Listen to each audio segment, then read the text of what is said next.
Wherever you are in the world, are you all tuning in tonight? I am going to talk about a number of things tonight. And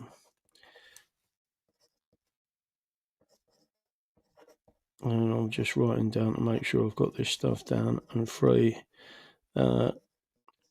England again.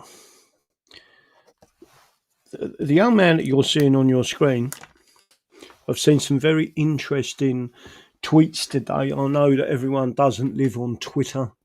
It is a simple medium, but a simple medium that has given us a greater voice, even though that they cancelled me last year, and that was Elon Musk. And all I talk about is the Constitution.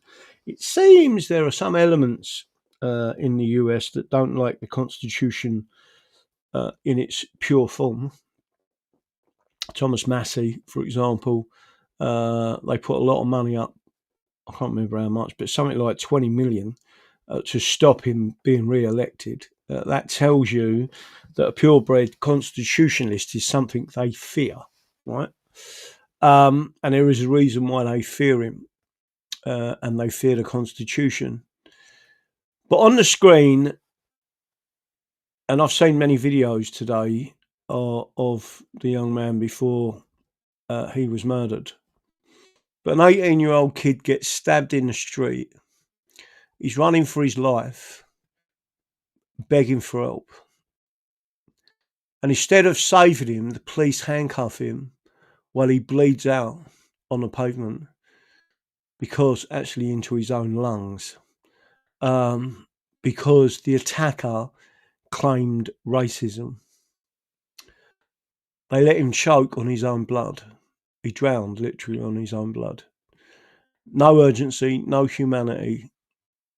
And that is the state of the British establishment's regime police.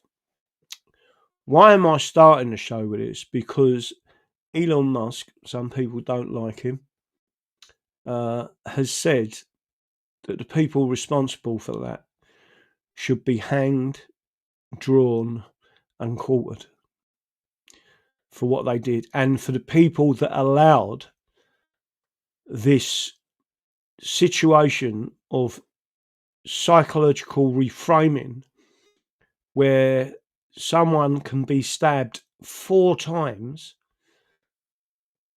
tells the police, and there are elements to this that makes me wonder about certain aspects of what's going on, but where he used the words, "I can't breathe." This guy was stabbed this young man was stabbed to death by a Sikh, carrying a Sikh blade under his religious rights. And I want to tell everyone now, all of this nonsense I'm seeing out there saying, yeah, you should give people life for carrying a knife. No, you shouldn't. You should return to the people of England their right to keep and bear arms without infringement. And the fact that most of these people that are abusing the right to keep and bear arms for self-defense are foreigners or of foreign descent tells you everything that you need to know. We are a high trust society. You can trust me with any weapon as a defensive weapon, and I will only use it defensively, i.e., I will not use a weapon to aggressively walk into anywhere or any high street and attack someone with it. On the rare occasions that happens, on the very rare occasions it happens, 9 out of 10 times, it's because of some form of medication that the person is on and has been triggered in some way, normally antidepressive medications that change the way your brain works. Instead of looking at that and dealing with that, this young fella who had his whole life in front of him was murdered in cold blood for no reason whatsoever by a Sikh. And I do know and did know that Tommy Robinson never really mentioned it until people started to say, you know, you talk about Muslims, you talk about this, you talk about that, but you haven't mentioned these Sikhs. that did this to this kid, right? There are many other instances that I can speak of, but one of the things I want to return to Elon Musk. Elon Musk has English ancestry. Elon Musk, I think his grandmother came from Liverpool. He does understand the Constitution. He's also got a high IQ. A lot of people won't like him. But what he's been saying is, I will fund a case against these police officers. Now, again, the reason why I'm bringing it up, and I'm going to engage again with Waterfield or Ashley, whatever people want to describe the area as. What are I want a definitive answer from Restore Britain, right? You can't be anti-establishment and support the British establishment, right? They are the same thing. I don't think I want to use an oxymoron, but it is such an illogical argument. You're either anti-establishment or you're not, right? And that's why I've got a keen sense. I don't want to be conned again, right? We're the only people out there, and that's why the title of this video tonight is what it is. We started the English Constitution Party, right? There's a big, large group of us who've always been about the English Constitution. The English Constitution Society is educational, but the English Constitution Party, we put that together because people asked for it. And at every turn in the press, in the media, etc., we were, even though we've got black members, brown members, Jewish members, etc., we've been referred to as being racist, right? Because we speak of England and the Constitution of England. And by the way, just to reiterate again, nowhere in the English Constitution does it mention race. The first people to enact anything to do with actual race, believe it or not, were the British, right? In other words, not the English, and certainly not constitutionally. Unlike places in Africa, Liberia, which I've spoken about before, which actually has a constitutional article that states you cannot be a citizen, and that means you cannot be in any position of authority in Liberia unless you are a Negro, right? So it is an ethno-nationalist state. Liberia is an ethno-nationalist state, and it is an ethno-nationalist Negro state. All I'm doing is telling people, you're not being told this by people. You're not being told. It's a bit like Israel. Israel is an ethno-nationalist state, right? And people need to understand it. So we are, and I'm particularly talking about white people, are being targeted by these people. And when I say these people, I mean the state. Targeted by common purpose, the Fabian Society, to eliminate the white race in England in particular, right? And there's various things I can say on that and express it. But I do want people to understand, I don't expect Rebecca in Wakefield to start talking about this event unless it happened within her constituency or it relates to England itself. But if she does mention it, she needs to talk about England and the English. Again, we were formed directly because we're the only people that talk about the English Constitution. We talk about law and justice, and people need to understand that the Constitution is there and manages legally, lawfully, whatever way you want to describe it, the effect of subject to the realm and the crown, and how those two things interact. And remember that these police officers are not public servants. We are not a republic. They are sworn by oath to be crown servants, and we have already proven in the court of law, in the High Court, that police officers are individually liable for their actions, not just the chief constable. That was agreed by a High Court judge, and we presented that evidence, and the barrister for the police lost that argument, right? In fact, he ran out of court with his robes flowing because he wasn't very happy, because he lost that argument. So everyone should understand, and again, whilst we're not, I don't want to appear to be using this young man politically, because the way I see things, and many of our members see it, is that the Constitution is not actually political. It's about rights. It's about, when you talk about the freedom of elections, which is in the Bill of Rights, at Article 8, and what it actually means and how it should be implemented. People need to understand that we have an absolute right to vote, and you should be using that right. In fact, Lord Chief Justice Holt stated that if you don't use the right, you're going to lose it.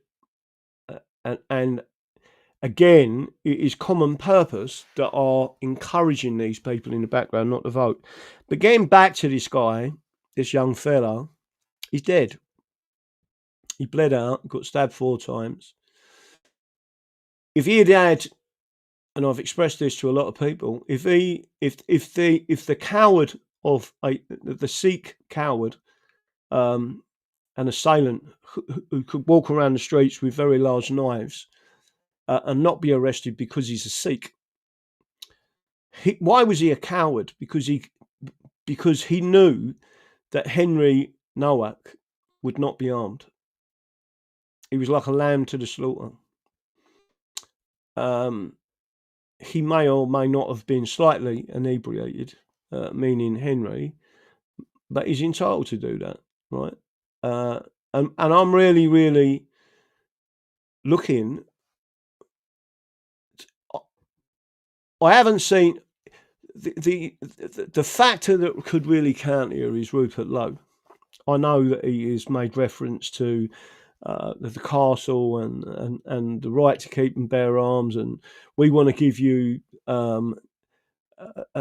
gas that you can use. That's not. Listen, that's not what the English Bill of Rights said. Right? That's not the Anglo-Saxon way. Right? The Anglo-Saxon way is we can have anything for our defence and defence of our homes, our person, our property, etc. The problem with flooding this country with foreigners that are not associated with the high trust society that we've all lived in, it is now sadly gone because of the British establishment. We need something from Rupert Lowe categorically coming out and saying the police were just responsible for Henry's death as the assailant was, right? Because of what they did. If someone had come up to me in the street and said I've been stabbed, I'd be looking at them and I'd be looking for a stab wound. I would be administering first aid. I would get assistance from anyone and everyone to assist me with saving that life, right? These police did not do that. In fact, they handcuffed him, and as far as I'm aware, he said on a number of occasions, I can't breathe. I don't like the similarity with that to America, but the similarity stops with the words, because the individual is 18 years old, no criminal convictions, and could have gone on to have a wonderful life in this country. And it was cut short by a Sikh with a ceremonial knife that stabbed him 4 times. And it got worse than that. The mother, and as far as I know, the father, tried to protect the assailant and tried to subvert the course of justice by hiding a weapon. they become co-conspirators. That becomes technically joint enterprise. Now, there was another situation in London that happened many years ago with a guy called Najid Wyaz, I think his name is. You know, the guy that used to be, was the Quillian Foundation, and he used to be on LBC. And he was involved with the murder of a 23-year-old black lad in Stoke Newington who was stabbed to death and bled out on the pavement. And the only reason they killed him was not because he was black, but because he was a Christian. And Nawad, or whatever his name is, someone's going to say his name in it because I haven't got it in front of me. It's a foreign name, and I do tend to forget foreign names because they're very forgettable. The point I'm trying to make to you is that his solicitor during the hearings and the police interviews was another guy called Anjem Chowdhury, who then went on to recruit people. Majid Nawaz, that's it, well done. Thank you very much, Milking It Jenkins. Majid Nawaz. So Majid Nawaz's solicitor was Anjem Chowdhury. Anjem Chowdhury grew up in an area where I come from, Welling in Kent. And again, we've got all these weirdos in the background that are promoting Oswald Mosley and promoting fascism, which I'm going to again be going through slightly, but not a lot, in tonight's show, to say that it is forbidden under English law.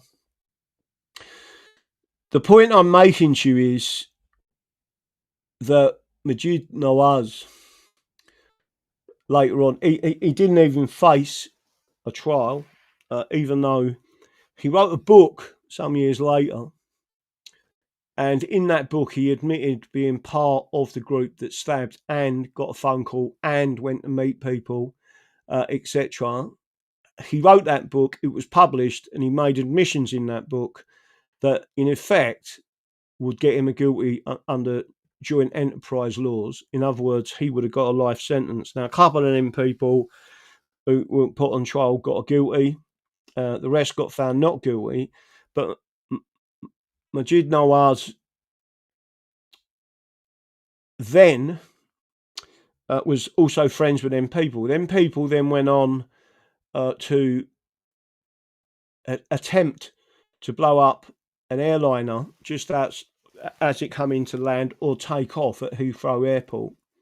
If anyone remembers, Heathrow Airport was all shut down at some stage and there was army all around it, etc.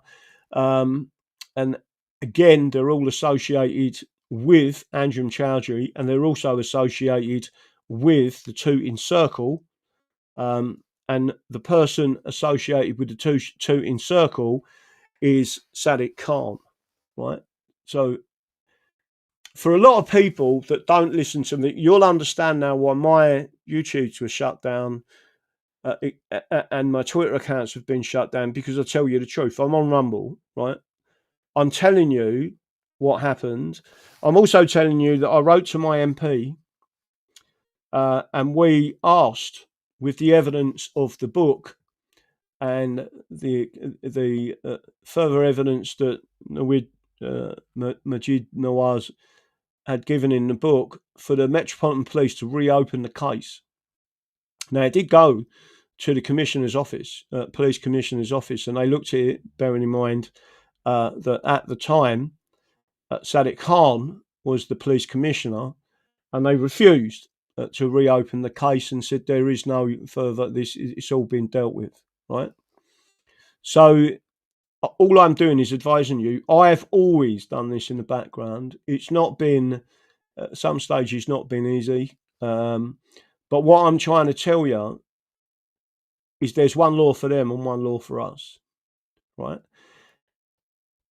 Young Christian kid that got stabbed to death in Stoke Newington, again, died for the sole reason that he was a Christian, right? And Henry has literally died, and they have used the excuse that he racially abused them, which is a slur on his name, as he is not racist, from what I'm seeing. Now, one of the things I've seen in the background, which I find pretty reprehensible, is that Tommy Robinson has been sending out messages on Twitter saying, if anyone knows the family, contact me, right? Well, if anyone knows the family, I hope the family are watching what's going on Twitter and directly connect Elon Musk. There is no point in having a middleman of Tommy Robinson, right? That should not happen, and I hope it does not happen, right? Elon Musk has openly stated that he will fund legal action against those police constables. The sadness of it is that the King's counsels and the barristers and the solicitors that will be engaging from the UK side will not put over the same provisions in law that I put over in the High Court. Elon Musk won't listen to me, right? And again, I put a tweet out today, and I said, because he said, the police are doing this and getting away with it, that he basically said they need to be hanged, drawn, and quartered. And I said there's 1,995 of these deaths in custody, which is that Henry Nowak is the death in custody. He had handcuffs on. He was in the custody of the police and died in police custody. When someone tells you you've been stabbed, you don't put handcuffs on them and then say no, I don't think so, mate, and let them bleed out, which is exactly what's gone on, right? These police constables have paid a lot of money to be completely neutral. There was no evidence whatsoever before them to state that he acted in a racist way, and even if he did, is it reasonable force to use a blade on someone that has been racist towards you? And the answer is using deadly force when there is no deadly threat or serious physical injury towards you. That is an inappropriate use of force, right? And it certainly isn't what they would regard as proportionate, right? These are the things that you have to be careful of with any form of self-defense. Of course, if someone comes into your house, you have the absolute right to kill them, right? Because you've got no idea why they're coming into your house, right? So you have every right to defend yourself and your property. The legal system is full of Fabians. It is indeed. So before I go on to anything else, I want to hopefully go on to the next part of this. Not sure if this is going to click over or it's going to be the last one, but I'm going to show you this one. This come out today by someone called English Rebel. Winston Churchill destroyed the British Empire, which he did. Stop idolising him, right? Again, if you listen to the truth about what happened with Winston Churchill, he was a drunk. He did do things that was bad, really bad. And in effect, he sided with the Bolsheviks against the fascists. Both the fascists and communists are enemies of the English in terms of the ideological stance that they take, which is an authoritarian type government. So we do not accept Oswald Mosley, but we do not accept Joseph Stalin either, right? We are English constitutionalists, and therefore the liberties and freedoms that we have are different. We're different from Europe in the way that we have developed our legal system. And the only time it's ever come under attack is when they, meaning Europe, has invaded us and that includes the Scots. And when I say the Scots, what I'm talking about is allowing the Scots into an English Parliament, which has caused the majority of the problems we've got now. But on that meme that was sent out, Restore England, and then you've got what purports to be a Banksy. I am sick to my stomach of this statutory British political union.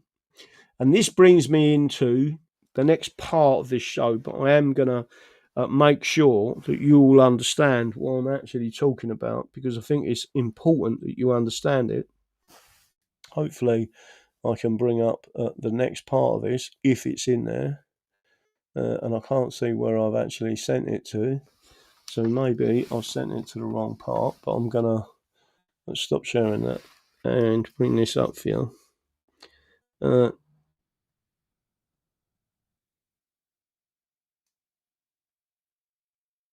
I actually did get a ban. That's correct. I got a ban. Someone's just pointed out when I said about hang, drawing, and quartering traitors, I got banned from X, and Elon Musk has now said they need to be hanged, drawn, and quartered. That's absolutely right. That is what I got banned for. Maybe someone should remind him of that.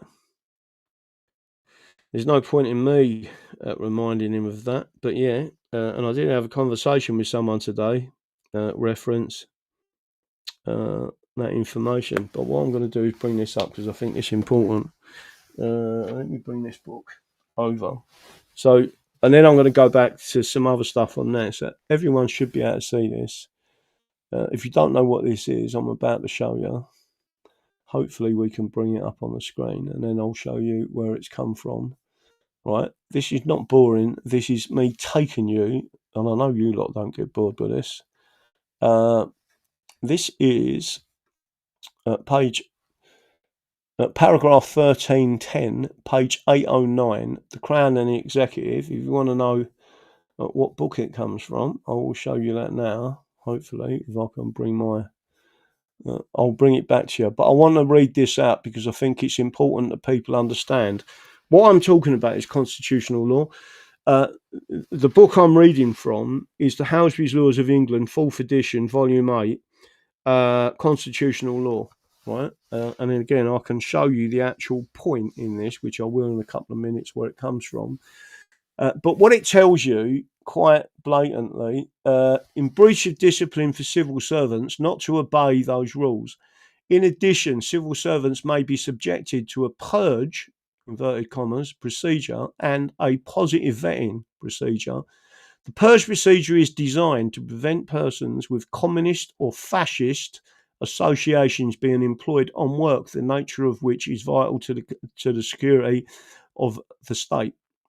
And again, it goes into more detail of why it's unlawful, right? And that's a page out of that book, right? So what I'm going to do now is I'm going to do two things. I'm briefly going to show you this, and then I'm going to come back to it because I think it's important, right? Again, what these barristers do is sit there and lie, or they are so ignorant of the law. So there is the Houseby's Laws of England, 4th edition, as I've stated, right? There is the other element, although you can't see it because of the lights bang on it. Let's see if I can slightly turn the light in the other way, and I can't really, I can't twist it. Volume 8, compulsory acquisition of land, conflict of laws, and constitutional law, right? And then where that element was is in there, which is, if I can show you now, right, you will see number 5, right at the back there. Again, this has been used in court, right, and we have given the information. So that's what you're seeing on the screen now, where I've just spoken to you. That is literally where it is. The procedure is designed to prevent persons with communist or fascist associations being employed on work, the nature of which is vital to the security of the state. And then it goes on and it says more, right? But that information is in there. That is the law of the land.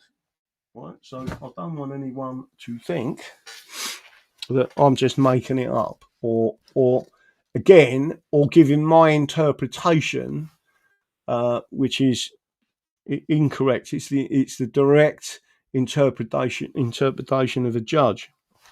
Now, again, what we're going to do now is I'm briefly going to show you this, and then I'm going to talk about Makerfield,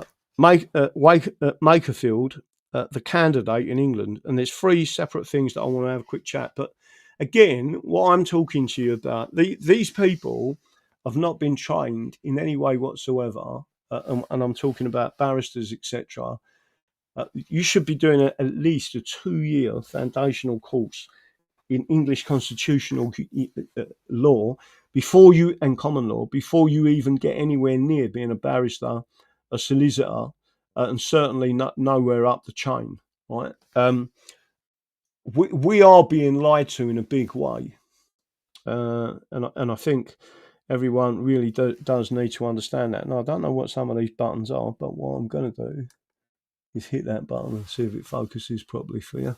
Hopefully that is actually focusing and getting stuck onto that area there, right? So again, the Convention Parliament at page 55 of this book, right? Why is this important? Because these are the original, this is telling you what was going on, right? So again, we've got this chapter, the Convention Parliament, 1 Wills and Mary Cap, 1 1689, an act for removing and preventing all questions and disputes concerning the assembling and sitting of this present Parliament, right? For preventing all doubts and scruples which may in any wise arise concerning the meeting, sitting and proceeding of this present Parliament, be it declared and enacted. Right now, I've often talk about Convention Parliament. It's in this book, and these people, barristers, lawyers, judges, etc., are ignoring the law, right? Because they will not. They're trying to disallow or not acknowledge a Convention Parliament and the power and the authority of a direct Convention Parliament, which is the people and the lords and spiritual and temple coming together without the king, right? This is crucially important, and saying this is what the law is, right? Without the king. That king is only in place today because what we agreed in 1688 via a declaration, which I'll get onto in a minute, right? But section 2 of that says that the Lords Spiritual, Temporal and Commons convened at Westminster the 22nd day of January in the year of our Lord 1688. And they're sitting on the 13th day of February, right? So on the 19th of February of this year, so that there is a it's not a coincidence that you had the Board of Peace with Orange Man Bad in the Middle East, and then and again it is a new settlement, right, that we're talking about, but global settlement where everyone is pulled back into line, and it is because the weapons of today are and some of the weapons we're talking about, biological weapons and nuclear weapons and even nuclear dust are just too grave for anyone to allow mistakes in this order, right? So it goes on to say, following are the two houses of Parliament, and shall be and hereby declared, enacted, and adjudged to be all intents, constructions, and purposes whatsoever, notwithstanding any want or writ or writs of summons or any other defect or of form or default whatsoever. So what they're saying is, we know the king ain't here. That's what we're debating. That's what we're designing. So you can't use the fact that there wasn't a writ as being bad process. The fact is the key, and the argument was whether he had absconded or abdicated, and they decided that he had abdicated. Right? It's really important that people understand this, as if they had been summoned according to the usual form, and that this present act and all Let me make sure I get this right.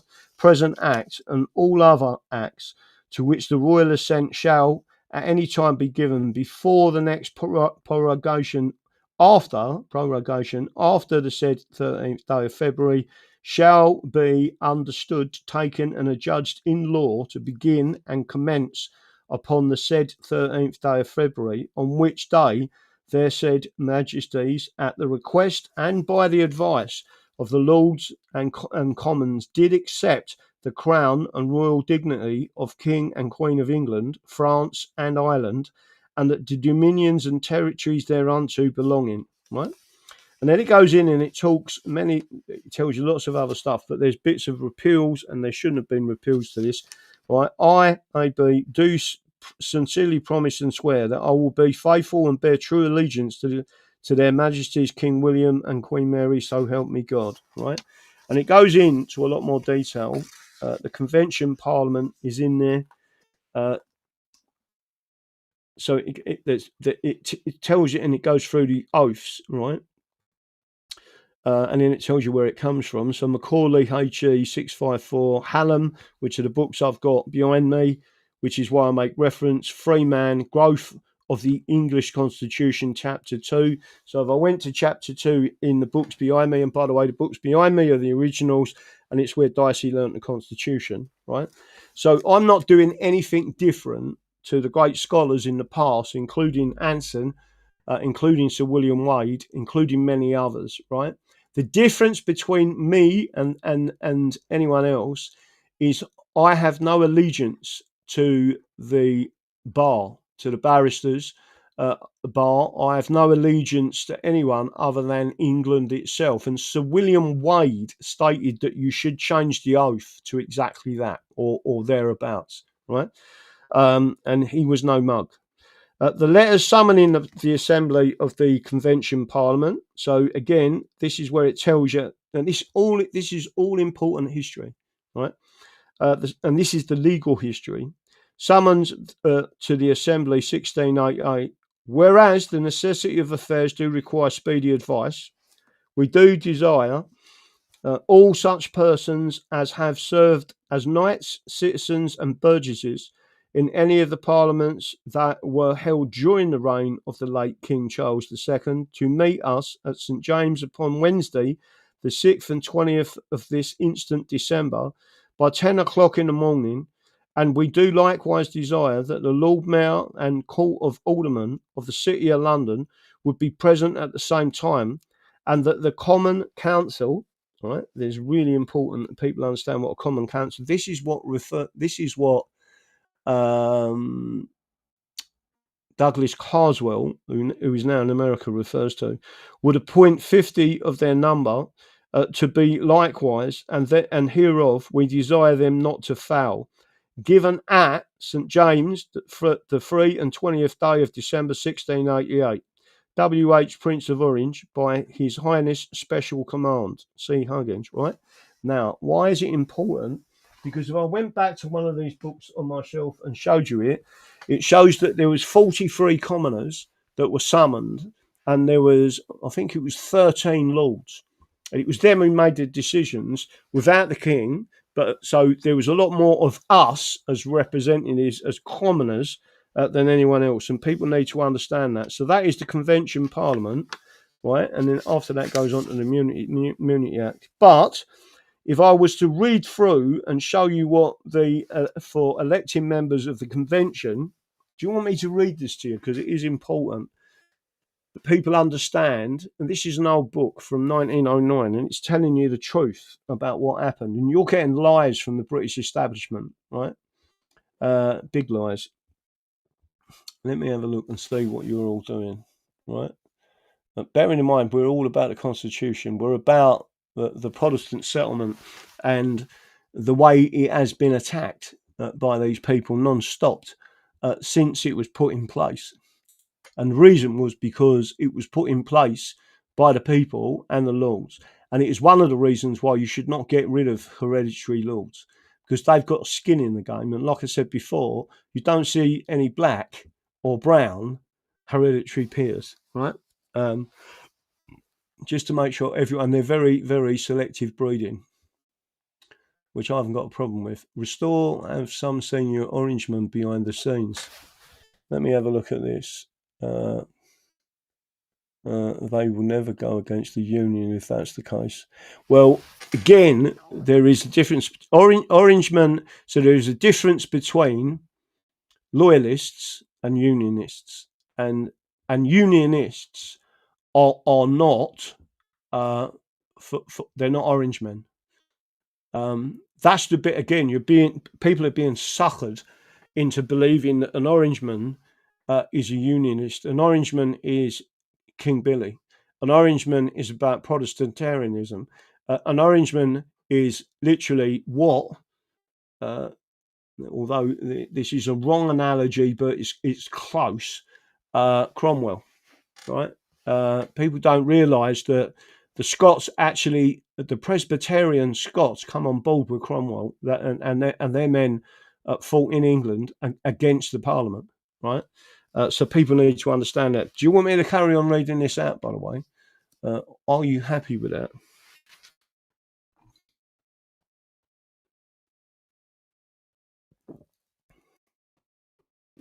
I am going to have a drink first. Where do I get that from? Then we're going to get on to Makerfield, the candidate in England, right? I've got a funny feeling, again, what I'm worried about is being completely ignored as if we're a bunch of idiots. I don't like the fact at all. They're either completely, and I'm not having a pop here, they're either completely disorganised, which worries me, or they're ignoring us, which worries me. And again, you've allegedly got people that are businessmen.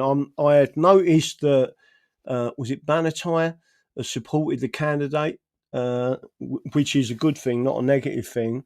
And she is a little businesswoman. I like that. I like the fact that she gets it. I like the fact that she's talking about parking and all sorts of things going on in that area, and relivening up the local area. But it goes well.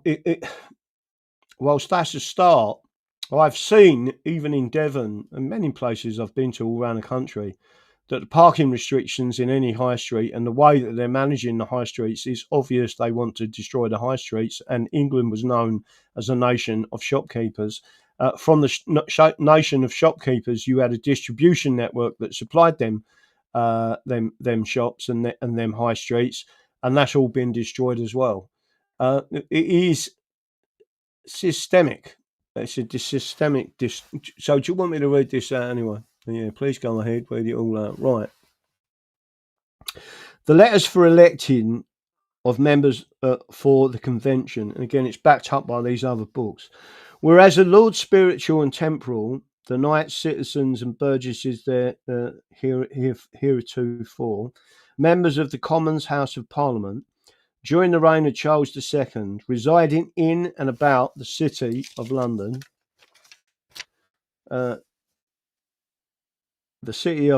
together with the aldermen and divers of the Common Council of the said city, in the extraordinary conjuncture at our request, severally assembled, to advise as the best manner how to attain the ends of our declaration. In calling a free parliament, and free parliament means literally that, get in there, say what you got to say, right? And there's no king to stop you or any sorts of nonsense in the background.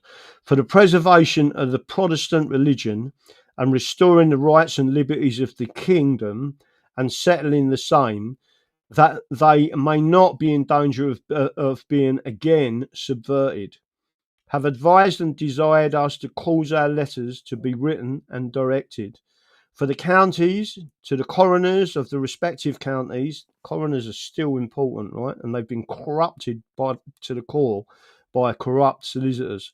And for the universities, to the respective vice chancellors, and for the cities, boroughs, and cinque ports, for the chief magistrate of each respective city, borough, and cinque port, containing the directions for the choosing in all such counties, cities, universities, boroughs, cinque ports, within 10 days after receipt of the said respective letters, such a number of persons to represent them as from every such place in or are right to be sent to Parliament, of which elections and the times and places thereof the respected officers shall give notice, and the notice for the intended election in the counties to be published in the market towns within the respective counties by the space of 5 days at the least before the said election, and for the universities, cities, boroughs and cinque ports in every of them respectively by the space of 3 days at least before the said election.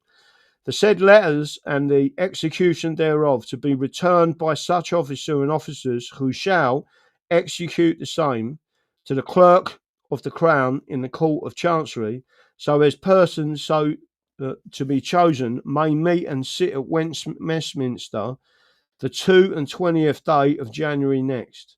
We heartily desiring the performance of what we have in our said declaration have expressed, in pursuance of the said advice and desire, have caused this our letter to be written to you, to the intent that you, truly and uprightly, without favour or affection to any person or in direct practice of or proceeding, do and execute what your part ought to be done, according to the said advice, for the due execution.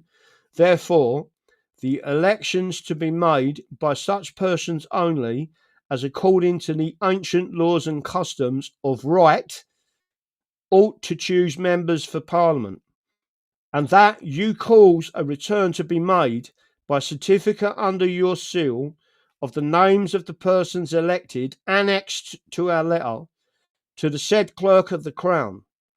Right, so I'm just making sure everyone understands that. One of the reasons why our election petition was so important was because we was challenging the Crown servant that was corrupt. Right, this basically spells out you cannot, you must, in all your endeavours, be honest. Persons elected annexed to this letter clerk of the Crown before the said 20th day of January. Given at St James the 9th and 20th day of December in the year of our Lord 1688, and then it tells you where that information comes from, right? Which was from the Chief Justice. Why is all this important now?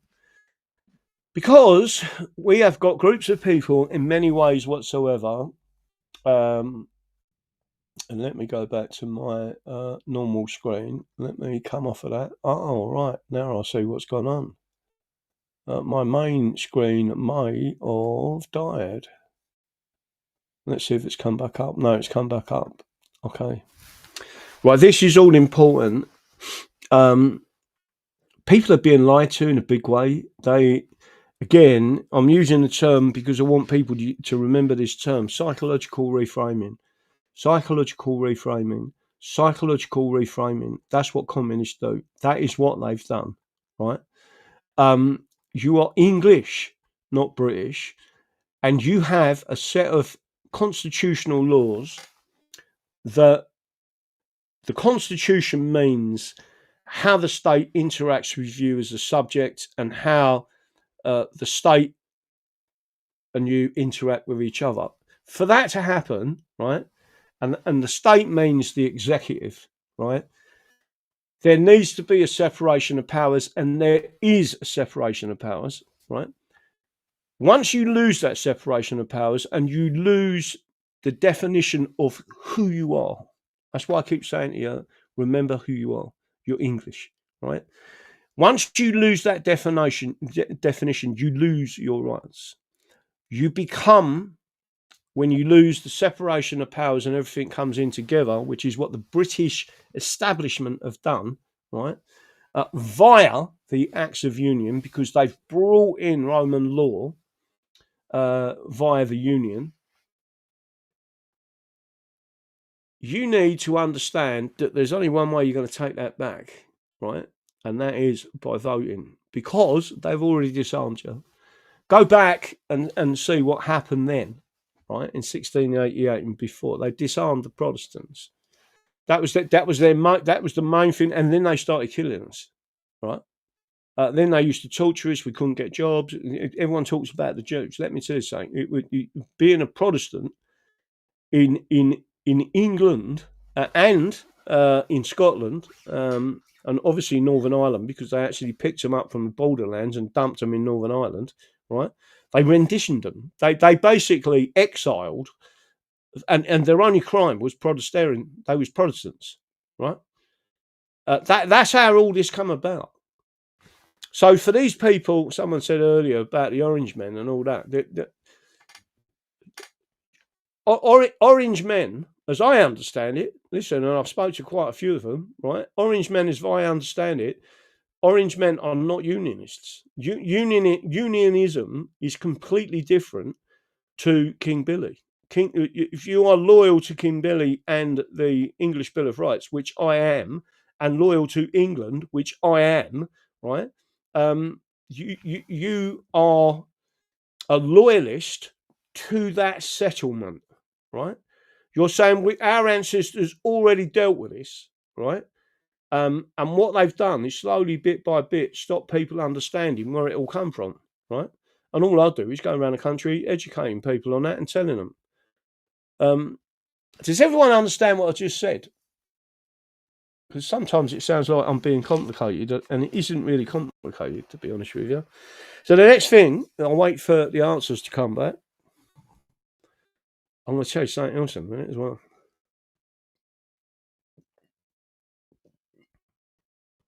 Don't forget, sharing is caring. The more you share, the more you care. Don't forget to subscribe to the channel. We're going up and up and up on Rumble. Rumble is the place to be if you want an absolute freedom to talk and discuss with your audience, right? There's some other things I'm going to talk about now, 5v5, so everyone understands that. We'll do some questions and answers in a minute. So Makersfield is crucially important, I believe, right?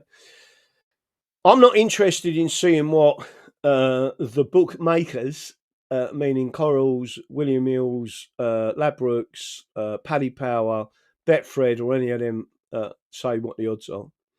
The true odds are out there, and the true odds by real money men, right? Follow the money, right? The true odds are on Betfair, right? Although it can be manipulated, the true odds are on Betfair. And it's come all the way down now, I think, from 251. I think they're now at 4-1, right? I'm getting people speaking to me in the background that come from that area, and there's things I've got to do, and I will be doing them over the next couple of days. I've also got to go up to the hospital tomorrow for a visit for something. But people do need to understand that it's real in Makersfield. The lady standing, Rebecca, I don't know her. I obviously don't know her. But I know people up there, and by the way, a few of our members have already spoken to her, right? So you don't realise the depth of our members, right? They can get in anywhere, right? And they've got confidence. They've got nothing to worry about because they're proper Christians, they're proper people, or if they're not Christians, they at least believe in the rule of law and believe that this is a Christian nation, whether anyone likes it or not, right? But the candidate herself is a small runs a small business, understands how the council have interacted with her business. It's happened to me twice before with the government interfering with my business, and I won't go into detail, but they have, right? And they can shut down a perfectly good business just by making a stupid regulation, right? They nearly shut down my father's factories, right?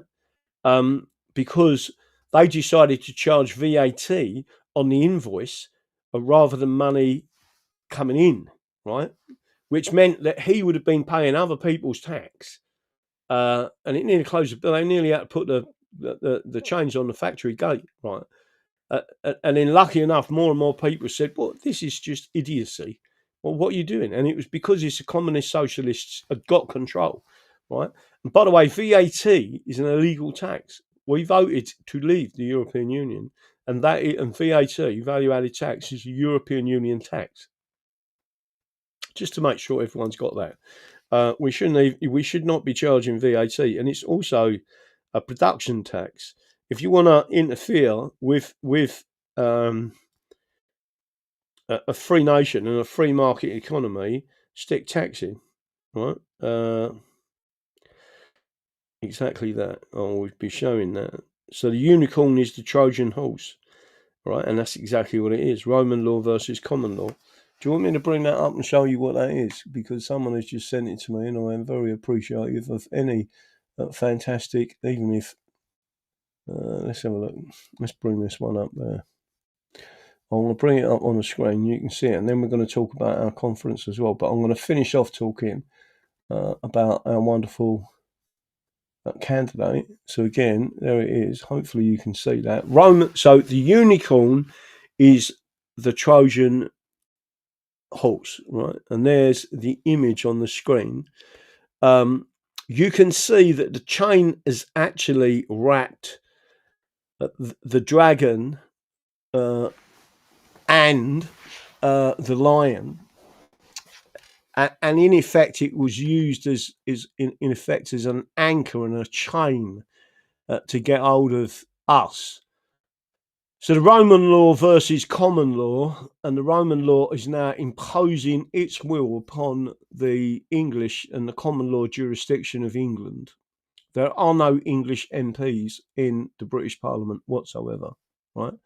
They can vote on English laws. So a Scot, an Irishman, or a Welshman can vote on English laws, but we cannot vote on their laws, right? And no, we do not want any form of assembly or regionalisation or any form of what they're currently calling it, which is devolution. Right? We don't want that. That's really bad. So care homes are forced to pay VAT on everything, but cannot register for VAT. It's another way to cripple our elderly. No, I agree. It's disgusting. Everything that's going on is disgusting. And again, all I'm trying to say to people is, so you got the candidate there, and I want the candidate obviously to be talking about local. Let me stop sharing that and go back to my main. I want the candidate to talk about local stuff, right? So I live in Devon, in central Devon.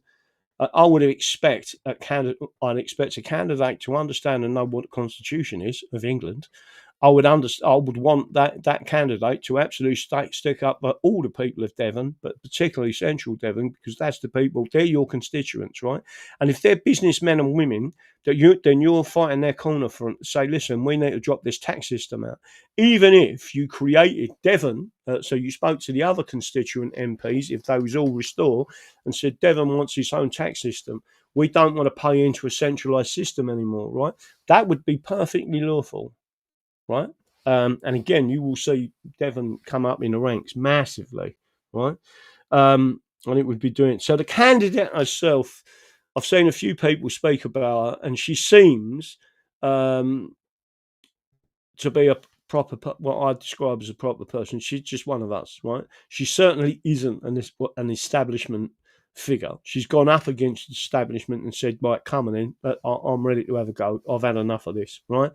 That's exactly what you want. What we're seeing from many other sides of the coin is really quite bad, really. But in terms of the other candidates and what they are and who they are, including, and I must say, I thought it was very weird that they've got this guy who's a plumber. Right? All of a sudden, every candidate is a tradesman. Really? Right? But he's coming out of this house and they've done a video that he's out there serving the community as a plumber, right? He's got a brand new bag. And what got me, anyone out in the building game will know what I'm talking about, he's walked out of this gaff and he's got a brand spanking new, without a scratch on it, pipe bender, right? I was like, this is absolute bollocks, right? You couldn't have got, it's literally, this guy's just an actor or something, you know what I mean? What, didn't he want to get his hands dirty with his own pipe bender if he is indeed a plumber, right? I just thought it was. I looked at it and I thought, no, there's something seriously wrong here. And then he's punting himself as a veteran, and he was in the reserves, right? I mean, let's have it right. I was in the boys' brigade, and I was an army cadet, right? Does that make me a veteran? Listen, come on, all you veterans out there. Listen, I want to be a Royal Marine Commando, right? I want to be made into an honorary Royal Marine Commando. I'll even do the 30 miler, right, across the moors, even at my age. I will do that, and I'll video me doing it, right? Once my back's better. Right? I will do that. But I will not be a rubber dagger. And I ain't cooking anyone beans on toast in the morning, right? Just to skip out a bit of the training, right? I will do the 30 miler. That's the way it is. But does that make me? No, I'm being serious. So I was in the Army Cadets, and when I was in the Army Cadets, we was told to take our colours off. As very minimum, we was told to take our colours off when we was going to and from the barracks, right? And the reason for that was because the IRA was targeting us, right? Skip up from that. Then they told us, don't wear your uniform to the army barracks. Well, part of what you was doing was you had highly polished boots and shoes. You had a highly priced uniform. It was about the discipline of being in the forces and being part of that and getting on a bus and then going down there and everyone getting out and then you walking down the high street. You just felt... Don't forget, I always loved the military from 4 years old, right? It was a fantastic feeling to be part of that. Not anymore, I think, by the way. It's right. So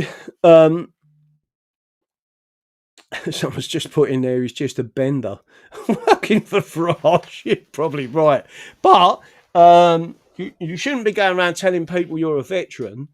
If your only element to that, tell people you was in the reserves. I ain't got a problem with you being in the reserves because trust me, if there's a war, you're one of the first to go, right? Unless you've lost your bottle, get on a boat and run away, right? Because you volunteered. And I get that, right? But part-time soldiers in the pub every other weekend, never go away from their family. The families are not following the drum, and everyone should understand what I mean by that. It can be very difficult for people in the military. I mean, very difficult when they're away for 6 months or whatever, and you've got kids at home, and you might be uprooting your family and then going out to different places. It's a bit disrespectful to say you're a veteran if you are only in the reserves, right? But I do mean that cautiously, because if anyone wants to call me a veteran for being in the boys' brigade, I used to play a bugle and everything.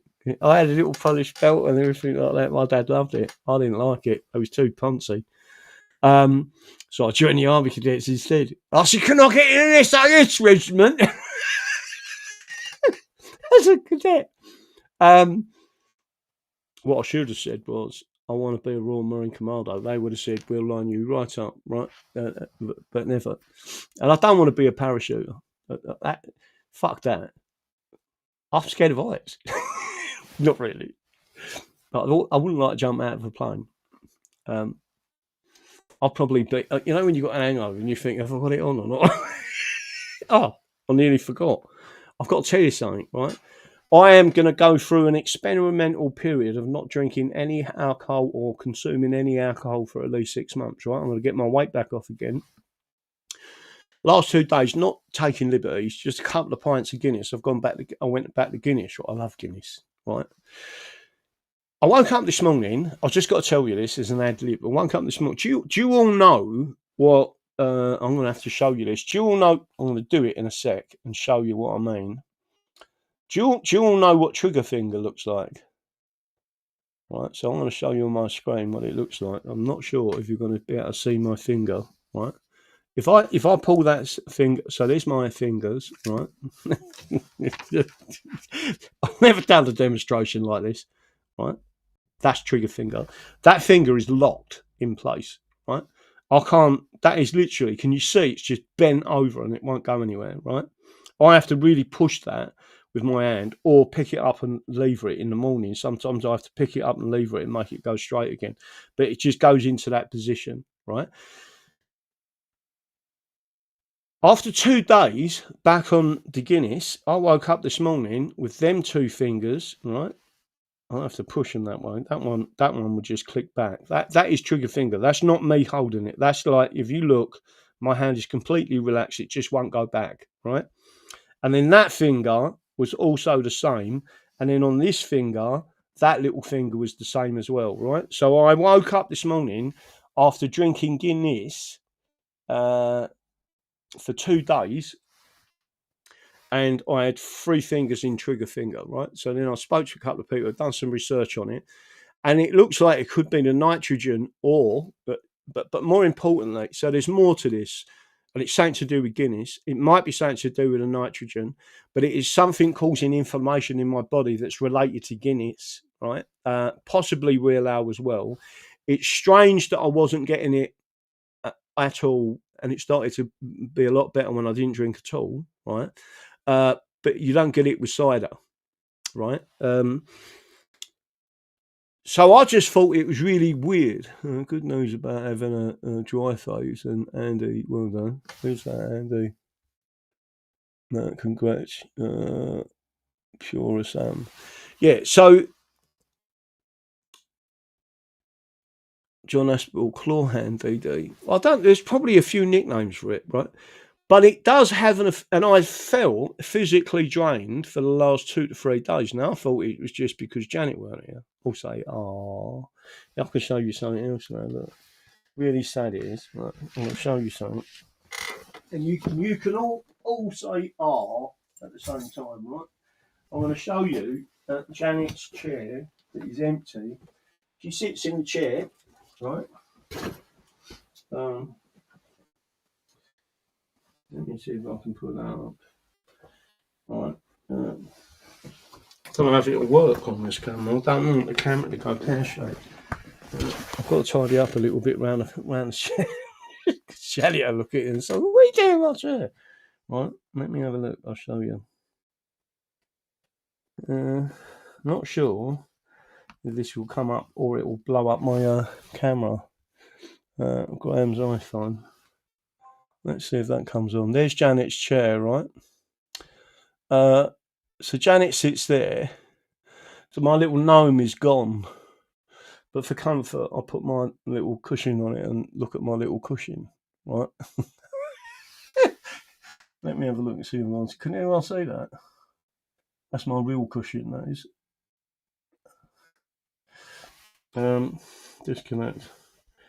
Disconnected. So hopefully I've gone back to my normal screen. Why didn't it come back to my screen? Oh, there it is. Hopefully I'm back on there.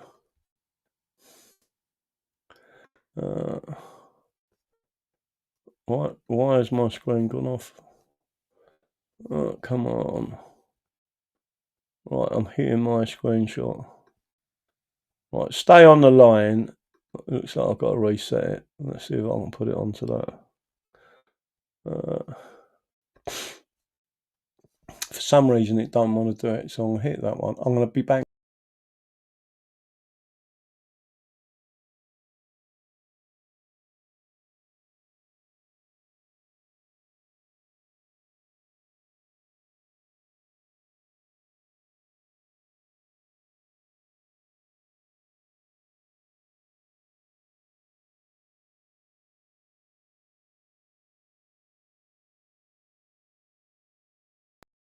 Right, can you all see me again? Did you all see my chair missing? Can still hear you. Could be deficiency B1 and B12. Plus the other B vitamins. Check out the berry. Let me have a look at that. Check out the berry deficiency symptoms, especially for 12 nerves. It's not nerve. So this isn't a nerve thing. It is the sleeve, evidently, of the tendon, and whatever it is, it's becoming inflamed. right? But what really aggravated it, I mean, gobsmackingly, like, I haven't touched Guinness at all. Ask anyone. I've just had, like, if I was having a drink, it would always be cider, or it would be something else, but it wouldn't be anything with hops or barley or anything like that in it. Let's have a look. Welcome back. Yeah. Did you all see my chair briefly, by the way? Did you, did you all see my chair? So I just want everyone to understand that. Spooky Babby, Nosy Punk, Mr. Seventh for you, really. And 97, 937 AD, inflammation induced arthritis. That, I don't know. But like I say, I mean, I'm showing you it again on the screen now. You'd probably be able to see it like that. Can you see it? That's actually locked in position. And especially in the morning, it's really hard to flick it back out again. And then sometimes I have to literally get hold of my finger and turn it. That's how bad it is.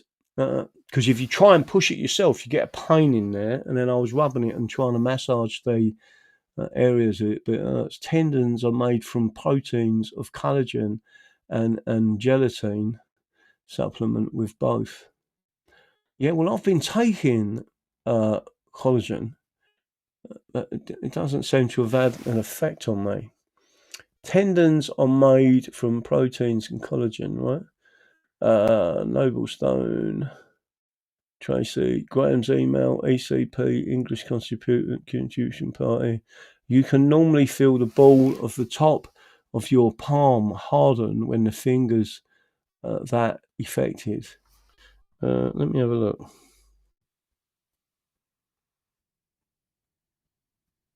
I think you're right. You can feel it, yeah.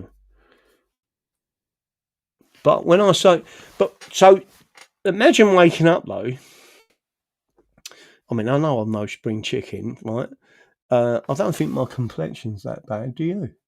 I'm not being rude. I'm just thinking that I'm not being. You know what I mean? I'm not being vain. I've seen, like, if you go and have a look at Rufo, who's spent all his working days in the sun, right? They look like they look old, right? I'm not being horrible. They just do. The sun does that to you. But when you wake up and you've got two fingers bent over and the other finger is bent over as well on the other hand, it tends to stop you think, oh, well, hold up.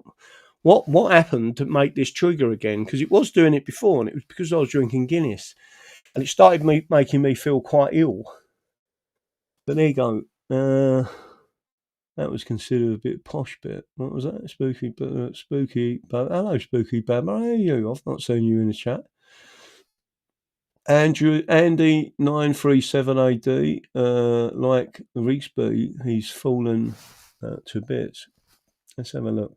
My grand's hands were like that, and my uncle's aunt's grand from London. You could be from a long lost cousin, DD. You probably would be. But the other hand. Yeah, it's weird that the other hand's done it. Graham, use DMSO gel.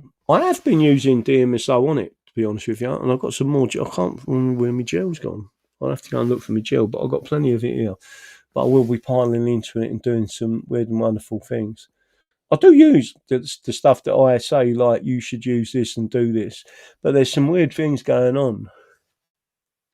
It's a urinary nerve. It starts at the elbow, and a great relief for it is castor oil. I've got castor oil here. Do you mean rubbing castor oil into your elbow? Gout. It's funny you should say gout, because the other thing that I was getting was funny little pains again in my legs, right? And I was thinking, why have I got this back? And the only thing that's different is I've been drinking Guinness, right? I can't be honest with you, I love Guinness. I'm not talking about like being lagging. I'm talking about a couple of pints, 3 pints.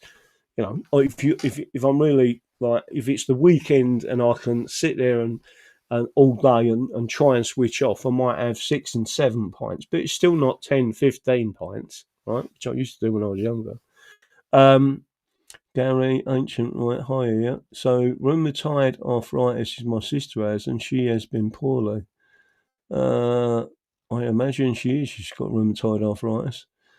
Castor oil and DMSO. soap. Well, again, I have been mixing the two, so I ain't going to be doing some more with it. So, as long as people understand that, what's that? I could have a shot of his ass legally. What's that? Eat loads of fresh cherries for gout. Get rid in a day or two. Really? I like cherries. I do love a cherry. Put a castor oil compress on elbow.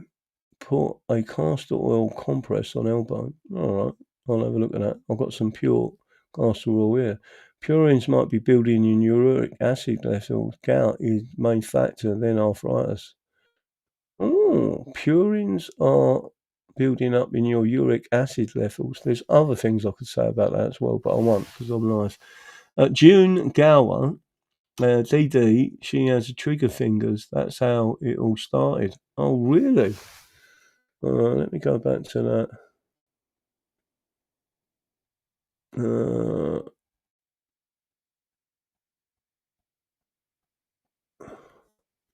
Yeah, well, that means you've got to start being really careful. This was brought on by the Vikings, though. Your ancestry goes back to 700 AD.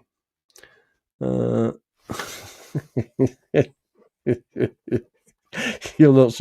Listen, I actually do go back to the North at night.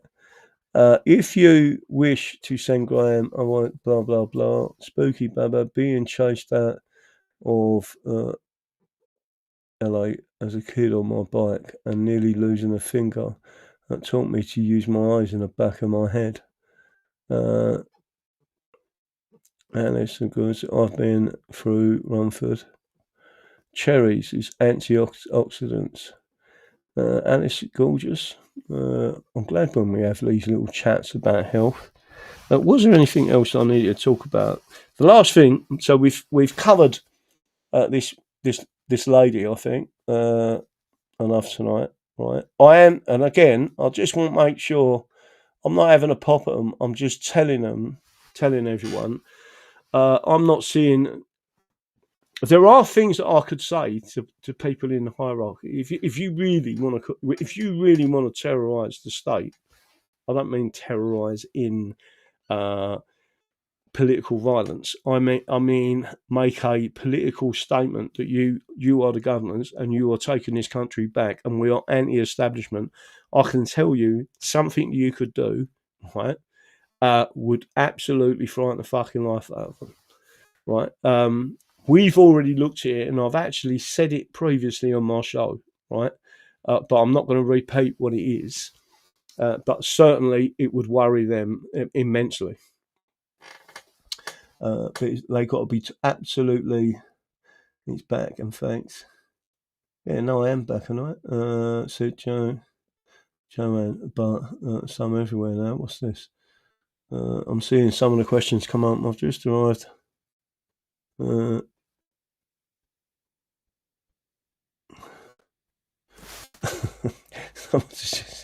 Someone's just said that I've just arrived at one of them Swiss suicide clinics. Did you know what the bastards gave me for breakfast? Cheerios. That's not funny, really. It's type of joke I will tell, though. Graham keeps freezing. Is it freezing? It shouldn't be. It's all been reconnected. Right, so I need to go back over one or two things at the moment. Let me go back and see if I can see it. I'm going to go back and finish on the discussion about this. Whilst I do support, I am highly concerned about who's actually in control of Restore Britain. Continuing as they have done, they're saying they're anti-establishment. They're saying they're anti-Tory. Remember what a Tory is, a conservative and unionist. Well, So what part of the Tories are you walking away from? The unionist part or the conservative part? Right? I think that's a reasonable question to ask. So the Tories are the conservative and unionists. If you are truly anti-establishment and you're saying we're not interested in any of that, right? And remember what I said earlier, for those out there, and again, I'm seeing people at the moment start talking about Oswald Mosley. Oswald Mosley was a Fabian Society member for 11 years. He was a Labour member of Parliament, and as far as I remember, he was a Labour minister. Right? There is a lot more detail around him. For anyone talking about Oswald Mosley, fascism is just as alien to the English as communism. They are equal enemies. What Churchill did was sided with the Bolsheviks against the fascists. They were equal enemies, but the more powerful enemy were the Bolsheviks. And they've done a lot more damage to us than what the Nazis would have done. So even my granddad, who technically fought in both the First and the Second World War, although he was pulled out of the Second World War, his sons, my uncles, fought in the Second World War. My great uncle fought in the First World War, Charlie, with my uncle, my granddad. And he got mustard gas down his lungs. And there is a video I'm going to release of my dad talking about that. The major point that I'm trying to make to everyone is that my granddad used to say that we fought the wrong enemy. He said we shouldn't have been fighting the Nazis. Yet not both his sons were fighting the Nazis. Right? How would you feel if you knew that? When you're looking at it and you're thinking, strategically you've done the wrong thing. And don't forget, my granddad ran his own businesses, his own pubs. He weren't brainless. He was in the Royal Engineers. But that said, Rebecca Shepherd needs as much assistance as possible. All of our members, and there are members coming to me and messaging me and talking to me, they are very close in that area. I may be going up there. But again, it's very worrying that because we talk about the English, this group of people, if they are purebred unionists, they're not anti-establishment, and we're not really going to change anything, in my opinion. Everything has to be on the table, and if it's not, all you're doing is keep the unionist establishment, and they're the people who created the problem in the first place. That's it. I am going to say good night, God bless. I won't keep you on forever. It's coming up to 9:30. I hope everyone's enjoyed the show. I've covered a few things. Again, I can only say with reference to this person, Henry, what has happened to him is obviously sickening. It sickens me to me. I almost, when I think of, if I thought of anyone dying on their own, it is a bad thing, I think, emotionally, to think about someone dying on their own. And to be literally passing over without anyone with them. But for police officers to handcuff him and him to be stabbed 4 times by a Sikh. There are other things, and I don't want to be getting into the nitty-gritty of it, but I think Tommy Robinson should stay the fuck out of it, especially with his Unite the Kingdom bullshit, and we love foreigners, and a Sikh that has been given special rights over and above the English Christians who have a right to keep and bear arms.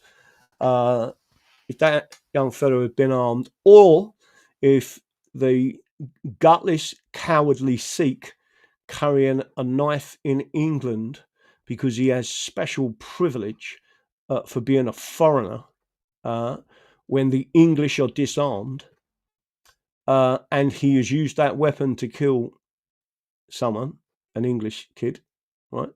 I think that speaks volumes for people like Tommy Robinson. There are other things I was going to show you, but there was one someone sent this out to me earlier, or I see it earlier. I'm going to go on to my history and see if I can actually find this. Because there was a particular video that always makes me laugh, and I was actually sitting and thinking about it in the pub, and I was sitting on my own, giggling to this. Not sure if anyone's actually seen this before, but if you can, just listen to the words. This is someone being arrested. I believe it was in Australia. But I'm going to show you this and sign off with it. Right. Let's see if I can. This was the video. I'm going to take myself off the screen. Hopefully, put myself off the screen, and you should be able to see that. Has everyone seen this before? Just listen to what's being said.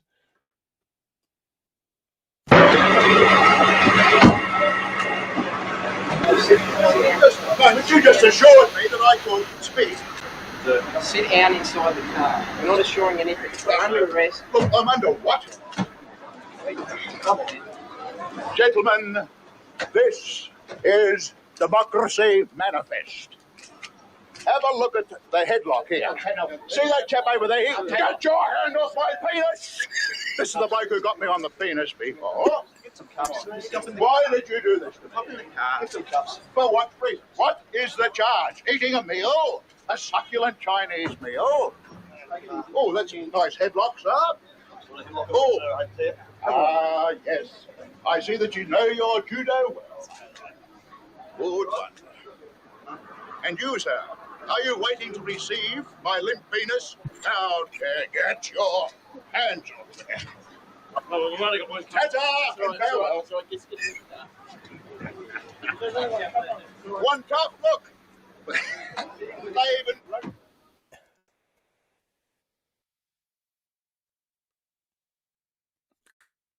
So, again, what I'm going to say. Did everyone see that? Good night. God bless. I will be doing a video, and I'm going to be doing it with reference to showing our conference on the 5th, 6th and 7th of June. We are going to be talking various things. We're going to have some votes on some various things, and we need to have a really serious discussion about Restore Britain. I'm not interested in the rest, but Restore Britain, there are things that we need to discuss about that, and I want an open discussion with the membership as well. So as many of you as possible need to come along. But that video always makes me laugh. I don't know if anyone remembers. Do you remember the video of me? I've got it somewhere where there was a leadership speech on behalf of the Conservative Party, and there was 4 members of the Conservative Party up in London, and I stood up and said, "You're all fake Conservatives and you're all fake media," and they all tried to grab hold of me when I was on the lectern. Do you remember that or not? Does anyone remember that little video? And I said, "Don't touch me." And then whoever walked in the pub after that, they went, "Don't touch me. I'll have you arrested." And that was basically what I said. And then I remember my brother ringing me up. That happened about 12, and about 1:30, I was back indoors on the tube, back indoors, sitting in front of the computer, and then the phone rang, and my brother went, "You all right?" I went, "Yeah, why?" He went, "Where are you?" I said, "Indoors." He said, I've just seen a geezer that looks like you all over the news, on Sky News, on BBC News, on everything, where he jumped up and said, "You're all fake politicians, you're all fake Conservatives, you're all fake this and fake that." I went, "Yeah, that was me." He went, "What, now you're just sitting indoors having a cup of tea?" I went, "Yeah." It was like, "Oh, okay." And I was on my own. I don't need other people in terms of what I do as a form of protest or getting our voice out, right? I need you as the people to propagate our message in the background. Wasn't lucky enough to have your limp penis touched last time. No, it was funny though. That video always makes me laugh. Where he gets arrested. Get your hands off my penis. That's the type of thing I'll try at.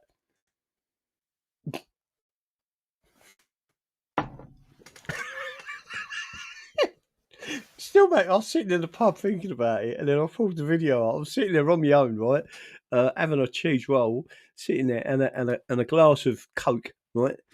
And I'm watching it. I'm sitting there giggling to myself. There's people at the bar looking at me, thinking he's definitely a bit of a cranking. But it was I was trying to picture showing you that on the show as the last part.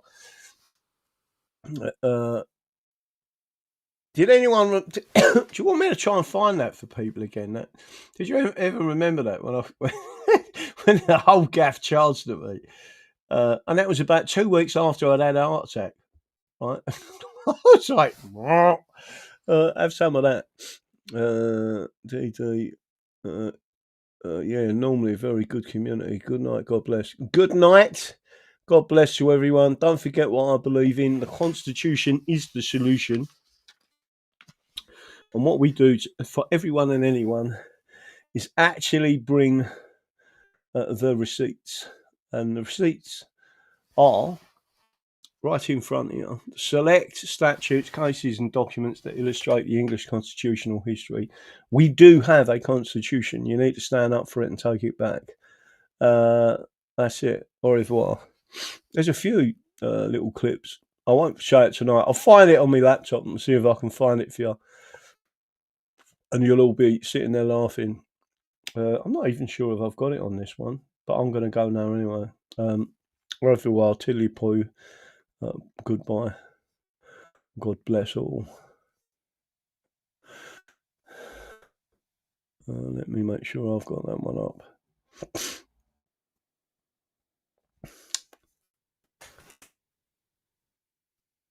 I think we need to take our muted stuff up there as well. Let's see if that comes up, if I'll take that off. So don't forget, we have got the English Constitutional Convention Weekender at the Dunes Complex. Spend 2 days at the seaside with the English, exploring your inalienable and constitutional rights. What are they? Why they matter? And how the state is working to take them away. 4:30 Friday evening, June the 5th to Sunday, the June the 7th. So the Saturday and the Sunday is when we'll be doing our stuff. There is going to be good stuff going on all the way through it. There's going to be music and singers and all sorts of stuff that they've put on there. You've got special guest Mark Devlin, and you've got main speaker Graham Moore, and you've got Dunes Complex, Central Promenade, Mablethorpe, and I love the place. LN, so Lima, November 1-2, 1 Romeo Golf, which is LN 121 RG. Everyone welcome. There is, if you can go online, you can click on it and it will take you directly to it. I think we're going to have to do a special. I'm going to try and do a little video of it now and then put it up there. And we're going to have to put that on there because we need to advertise that and get our membership there. Really important that the membership now kick in, because we need to have some serious discussions on Restore. What I don't want to do is we're the only people who speak about England, right? And I think it's really important that we keep doing what we're doing, and we really need England and the English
Are you all still there? I found one of the videos. Tell me in the chat if you're still there or if you've all left thinking that I've disappeared forever. If you give me a year in the chat, I'll play the video, but I might save it for tomorrow night anyway. Give me a shout if you're there. Oh, I've got a yes there. Look, there's one yes there. Anyone else still there? Tracy Chisholm still here. Truth Finder right away. Adam H. Yeah. Right. I'm gonna. First of all, I'm gonna show you something first, which I've just done a quick search on Grok. Let's see if I can bring this up on the screen for you because it's quite funny. It says, here's the video you're likely looking for. Esther McVeigh, often misspelled as Esther McVeigh, was interrupted during a 2019 Conservative leadership campaign. I've got the video, by the way, and I'll show it to you. Launch speech in central London. Don't forget, I was on my own, right? Main video, YouTube, 2 to 3 minutes. Esther McVeigh interrupted by angry protesters shouting fake news. A pro-Brexit protester, Graham Moore, stormed the stage at the Bruges Group event after, and by the way, after that, the Bruges Group never spoke to me, after her speech shouting, "You are all fake news and these people are all fake Conservatives." He was upset about the Brexit delays and related court case, and the security removed him. They didn't. I walked out. ITV news clip, and it's on there, so it's on Facebook as well. News clips, etc. 10th of June, 2019, event in London matches your description perfectly, right? And then it says Graham Moore. It tells you who he is, right? Graham Moore is a British activist, right? For the English nationalist views. For English nationalist views, constitutional advocacy, heavy emphasis on Magna Carta. Actually, an English Bill of Rights, but that includes our Constitution includes a Magna Carta or Charter, and high-profile Brexit-related process. He leads the English Constitution Party and has a historical history of direct action, often involving citizens' arrests, court challenges, and disruptions. Right, and that's from Hope Not Hate. Right, case file, English Constitution Party. Don't forget, this is all linked directly into AI, right? So AI is finding its information from Hope Not Hate, right? Key Brexit protest interrupting Esther McVeigh 2019. Moore gained attention on the 10th of June when he stormed the stage at Esther McVeigh's Conservative leadership campaign launch in London, a Bruges Group event. He shouted that McVeigh and other MPs were fake news and fake Conservatives, accusing them of betraying Brexit. He claimed that the UK had already legally left the EU on the 29th of March 2019. We had. And demanded media coverage of related court actions. They never covered the actions at all, right? Security removed him after he warned others not to touch him. And there it is on there, right? So that's actually, and then you've got images of me up there and them trying to get a foreigner trying to get me out. He later called into McVeigh's LBC radio show to explain his actions and apologise if he scared her. Moore ran a pro-Brexit site arguing that the UK had already exited. White Pendragon's involvement. Moore was an early leader of the White Pendragons, a pro-Brexit, pro-Trump group active around 2017 and 2018. They blended direct action with online activism and Magna Carta references and the Bill of Rights. In January 2018, they disrupted a Fabian Society event with Sadiq Khan attempting a citizen's arrest. We didn't attempt it, we carried it out. While shouting pro-Brexit and anti-Islamist slogans, they brought a mock gallows. Moore later left the group amid internal disputes, but continued activism. Right, he got infiltrated, basically. English Constitution Party and later activism. Moore led the English Constitution Party, registered around 2021, and that was because we was asked to by our membership. Focusing on English nationalism, restoring the English Constitution, opposing coercion, e.g. COVID restrictions, vaccines, fishing industry support, and anti-globalism. He has stood in elections with low vote count shares, basically because they cheat, including Southend West by-election 2022. That was the first time out of the trap. We never got any mentions anywhere, and we had a lot of racism shit thrown at us. Runcorn and Helsby by-election 2025, where he came last with 50 votes, but they don't mention the 50 votes in Tooting as well, right?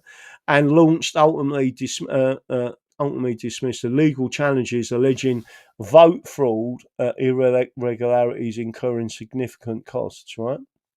He holds seminars on common law, citizens' rights, and the English Constitution, often referencing historical documents. His rhetoric emphasises English identity over British, self-determination, and scepticism of mainstream politics.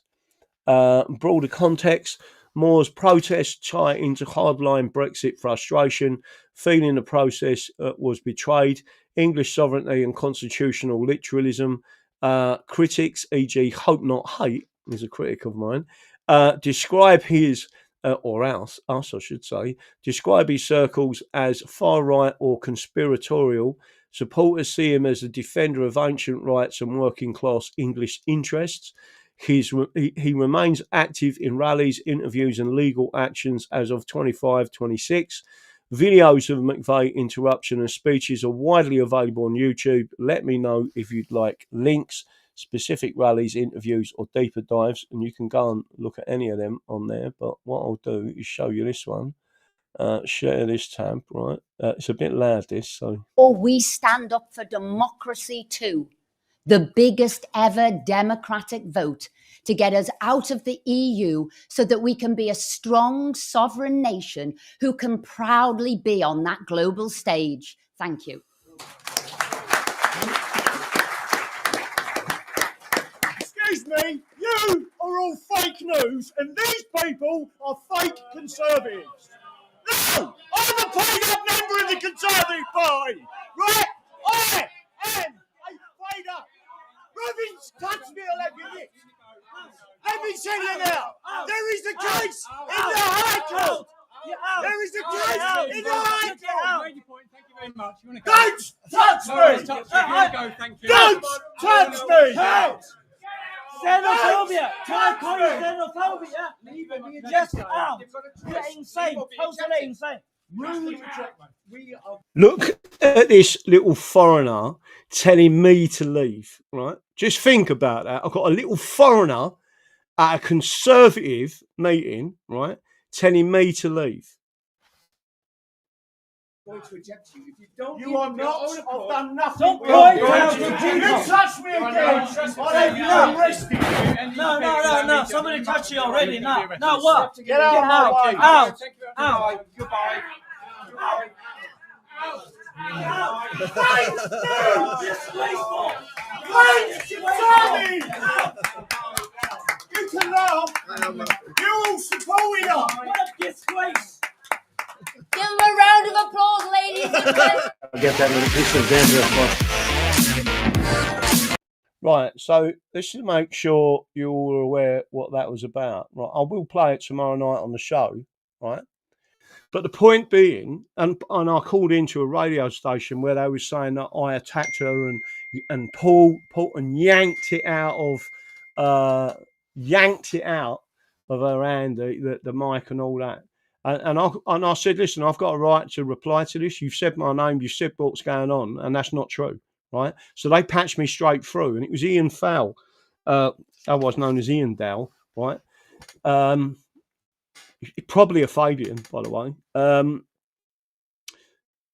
I said, like, if I frightened you, I apologise. That was never my intention. My intention was to highlight the case that we had in High Court that we'd already left. By law, the European Union. And that is the truth of that case. By the way, one of them judges resigned not long after because it got found out that the person who made the judgment on the case was a member of some weird group. I can't remember what it was. Robin Tilbrook could tell you. And he was like the brotherhood of the European law, right? He was directly associated. So therefore, he was biased, right? He should never have sat on the case, and he never declared it. 2 weeks later, 3 weeks later, he resigned as a judge, right? But he'd already made the decisions.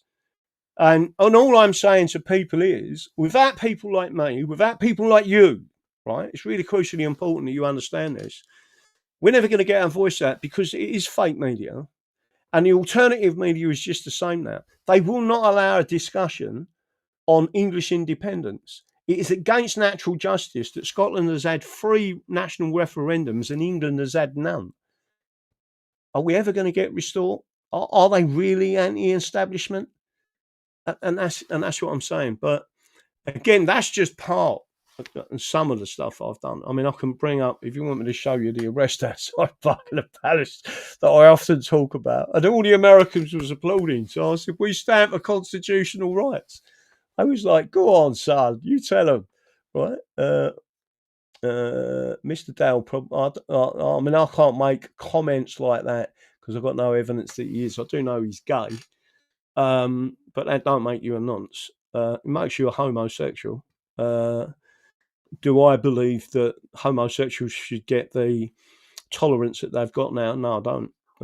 My answer that they took an inch and give them an inch and they've took a mile, right? And it's got a lot worse. What's that one? Play what? Graham, please play it. What is the one that you want to see? Let me just go back and show you that one. So I'll copy that again and send it if anyone wants that. And you'll see me actually doing it. Again, the mic is... The game was up because you can just have a talk and it sounds like you're bashing away. Did you know that the Union Jack flag is actually a representation of Aphrodite, also known as Britannia? Let me have a look. I'm still here. YouTube, blah, blah, blah. Is the show still on? Well, it's me talking at the moment. I was supposed to switch off and go, but what was it people wanted me to show? Is the show still on? There is another one. I'll have to go and find it.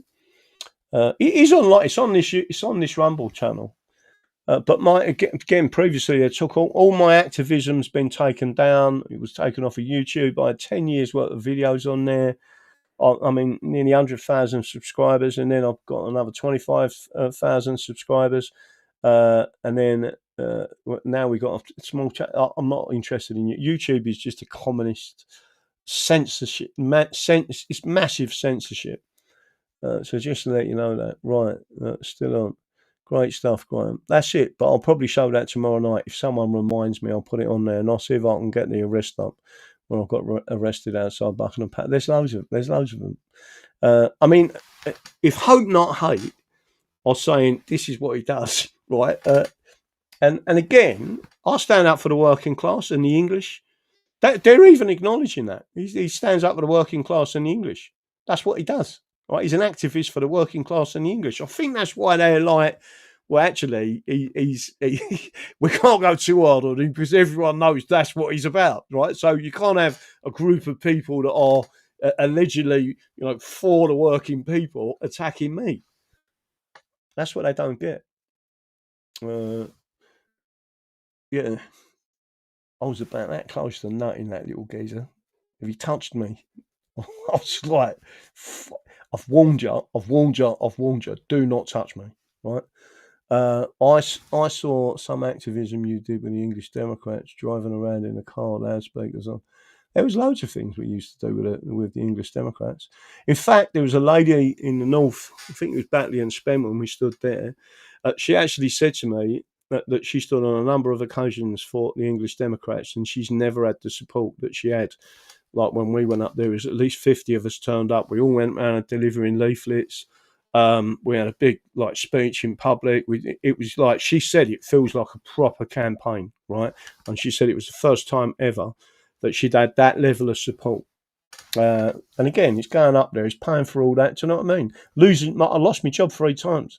Don't forget, I stood for the English Democrats and I lost the fucking job because I stood as an English Democrat. Right, from a housing association. I had a good, well-paid job. I recreated the English. That's what fucks me off when people like that fucking Matt, whatever his name is, Montgomery, talks about people being lazy. When you've got real activists that have spent a large part of their life in activism that can never be employed. They will never get employed again. I would never be employed. These people fucking hate me, right? And then you've got fucking 20-year-old fucking wankers calling us lazy. It's a nod to the gods. Spooky Baba, I thought you'd fucked off already. Spooky Baba. Yeah, I thought you was posh. Spooky Baba.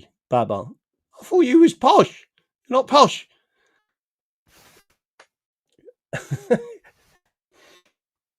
There you go. They sell Union Jack toilet paper at the Walmart. But you lost half the audience. No, there's still 300 and something people there. No, listen, I have gone. I'm going. Tiddly poo, au revoir, and all that. I'm off. Bye. Good night. God bless. And don't forget what I believe in. The English Constitution is the solution, right? I will never, ever surrender that. Never surrender.